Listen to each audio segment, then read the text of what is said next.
practice as you are, bringing your responses to the Senate? And lastly, Chair, on the several issues you have raised regarding payments, allowances to staff. We had a meeting the other week with His Excellency the Governor, and we have agreed we're going to remove all those allowances, and we were going to recover those that were paid irregularly. Okay, fine. Now let's deal with specific things. We have been dealing with global issues. Let's see how you are dealing with ECD teachers, and then casuals. Patrick? Chairman, arising from what that submission by the HR director, yes, CEO yes. Public Service Board. Yes.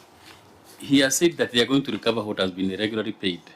But here you realize that from the report of 23-24, we had, the OAG had raised 27 paragraphs which are outstanding.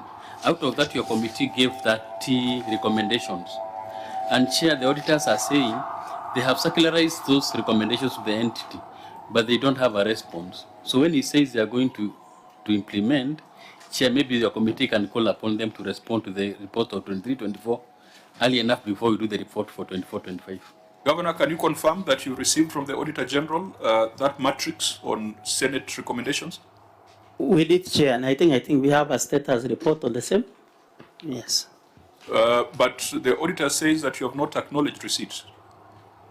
I think it's important and formal to do the acknowledgement so that they know that you are working on the recommendations. We will, Chair, because we have the report. Fine. So you guys seem to know what should be done, but you're not doing it. That's a problem. You sound very knowledgeable. You are people who understand what should be done, but the evidence on the paper is different.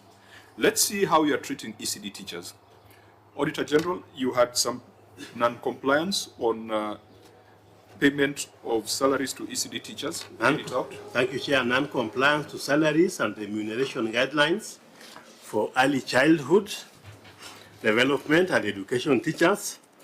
Review of records revealed that 1,317 ECD teachers were paid special salaries amounting to 154 million shillings, 633,647. However, the teachers were not mapped into the correct grading structure based on their qualifications.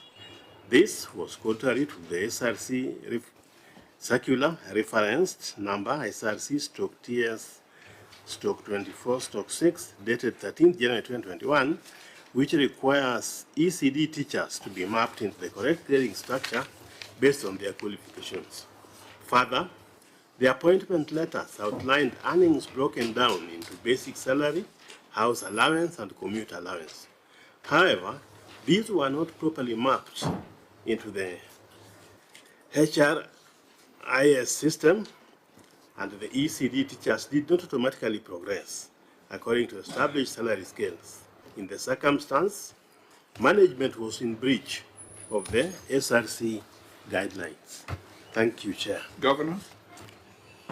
Thank you, Chair.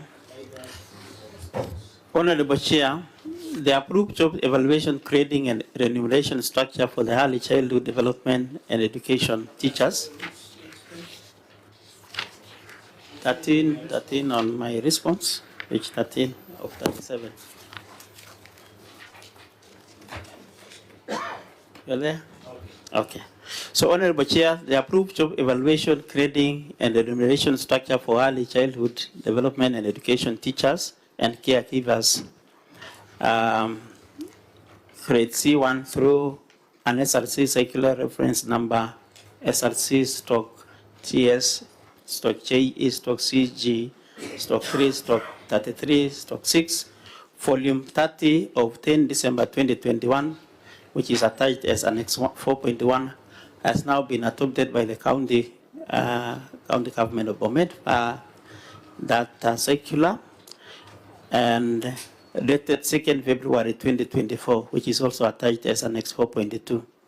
The IBBD system and its successor, HRIS, as set up, does not provide for separate job grading model.